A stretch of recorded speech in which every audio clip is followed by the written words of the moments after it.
Hello everyone, dear students. Time flies by. Welcome to the last session of the online tutorial. This week, you are going to review and create a mind map of the learning materials from session 1 to the session 7 as a summary of the Bahasa Inggris course.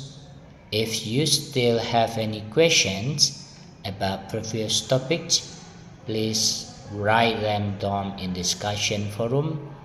Also, don't forget to submit the assignment assignment 3 if you haven't yet.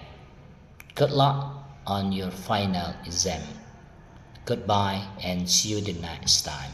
Assalamualaikum warahmatullahi wabarakatuh.